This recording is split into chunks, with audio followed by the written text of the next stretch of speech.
ಈ ಭಾಗವತದಲ್ಲಿ ಒಂದು ಭಾಗವತ ಆಪತಿಶಾಪಕ್ಕೆ ಇದೆ, ಅವರು ರಚನೆ ಮಾಡಿದ್ರು. ಅಂದ್ರೆ ಭಗವಂತನ ಲೀಲೆ ಏನೇನು ಅನ್ನೋದು ಅಲ್ಲಿ ಗೊತ್ತಾಗುತ್ತೆ, ಏನೇನು ಅನ್ನೋದು ಗೊತ್ತಾಗತ್ತೆ.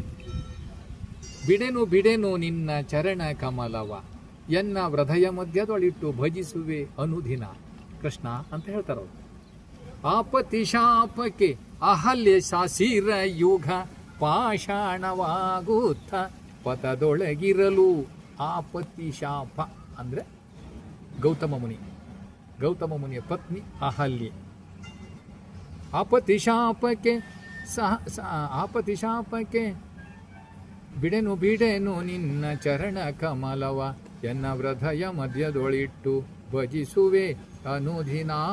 ಬಿಡೆನು ನಿನ್ನ ಆಪತಿಶಾಪಕ್ಕೆ ಅಹಲ್ಯ ಶಾಸಿರ ಯುಗ ಪಾಷಾಣವಾಗು. ಪಾಷಾಣ ಅಂದರೆ ಕಲ್ಲು, ತುಂಬ ಶಿಕ್ಷೆಗೊಳಪಟ್ಟಂಥ ವಿಷಯ ಅದು. ಪಾಷಾಣ ಸ್ಥಿತಿ, ಪಾಷಾಣವಾಗಿರ್ತಿರಲು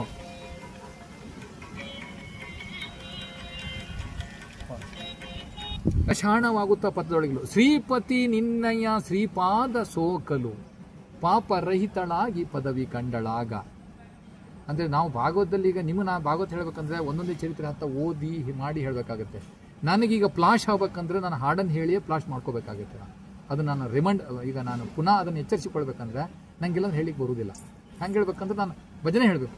ಭಜನೆ ಹೇಳಿದ ಮೇಲೆ ಅದರ ಚರಿತ್ರೆ ಏನು ಅನ್ನೋದನ್ನು, ಅದು ಭಾಳ ದೊಡ್ಡದಾಗುತ್ತೆ, ಅದು ಮಸ್ತ್ ಭಾಳ ಆನಂದವೂ ಆಗುತ್ತೆ. ಅದನ್ನು ಅವಳು ಅಹಲ್ಯೆ ಕುಟೀರದಲ್ಲಿದ್ಲು. ದೇವೇಂದ್ರ ಅವಳ ಸೌಂದರ್ಯಕ್ಕೆ ಮೆಚ್ಚಿ ಗೌತಮ ಮುನಿಯ ವೇಷವನ್ನು ಧಾರಣೆ ಮಾಡಿ ಅವಳ ಸಂಘ ಮಾಡಿದ. ಸಂಘ ಮಾಡಿದ ತಕ್ಷಣ ಆ ಸಂದರ್ಭದಲ್ಲಿ ಗೌತಮ ಮುನಿಯೂ ಬಂದರು. ಇಬ್ಬರು ಗೌತಮ ಮುನಿ. ಅದು ಹೆಂಗೆ ಸಾಧ್ಯ ಇದೆ? ಅವಾಗ ಗೌತಮ ಮುನಿ ಒರಿಜಿನಲ್ ನಿಜವಾದ ಗೌತಮ ಮುನಿ ಹೇಳಿದರು ಇವ ಯಾರು ಅಂತ. ಮತ್ತು ನೀನು ಸಂಘ ಮಾಡ. ಹೌದು, ನಂಗೆ ಗೊತ್ತಿಲ್ಲ, ನಾನು ಗಂಡನ ಸಂಘ ಮಾಡಿದ್ದೇನೆ, ಇವ ಗಂಡ ಅಲ್ಲ. ಹಂಗಂದ್ರೆ ನನಗೇನು ಗೊತ್ತಿಲ್ಲ, ನಾನು ವಂಚನೆ ಮಾಡಿದ್ದೇನೆ ನಿಮಗೆ ಅಂತ. ಗಂಡನ ರೂಪವನ್ನು ಧಾರಣೆ ಮಾಡಿದೆ ಅಂತ. ಅವಾಗ ಅವನು ಹೇಳ್ತಾನೆ ನಿನ್ನ ನಿಜ ರೂಪವನ್ನು ನೋಡ್ತಾನೆ ಅಂತ ಹೇಳಿ ನೀರು ಹಾಕಿ ಗೌತಮ ಮುನಿ ದೇವೇಂದ್ರ ಅವನಿಗೂ ಶಾಪ ಕೊಡ್ತಾರೆ.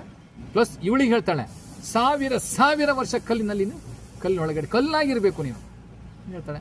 ನಾನು ಏನು ತಪ್ಪು ಮಾಡಿದ್ದೇನೆ ಅಂತ ನಂಗೆ ಶಾಪ ಕೊಡ್ತೀರಿ ನೀವು ಅಂತ ಅವಳು ಕೇಳ್ತಾಳೆ.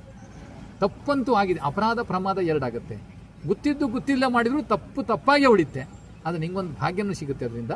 ಮುಂದೆ ಹೇಳ್ತೇನೆ, ಈಗ ಹೇಳೋದಿಲ್ಲ ನಾನು. ಈಗ ಕಲ್ಲಾಗಿ ಉಳಿಬೇಕು ಅಂತ ಹೇಳಿದ್ರು. ಯಾರಿಂದ ಆಗುತ್ತೆ ಅಂತ ಕೇಳಿದ್ರು. ವಿಮೋಚನೆ. ಶ್ರೀರಾಮ ದೇವರು ಈ ಮಾರ್ಗವಾಗಿ ರಾವಣನ ಅಂತ್ಯಕ್ಕಾಗಿ ಇಲ್ಲಿ ಹೋಗ್ತಾರೆ. ಆ ಸಂದರ್ಭದಲ್ಲಿ ಈ ಕಲ್ಲು ಅವ್ರ ಕಿರುಬೆಳಿಗೆ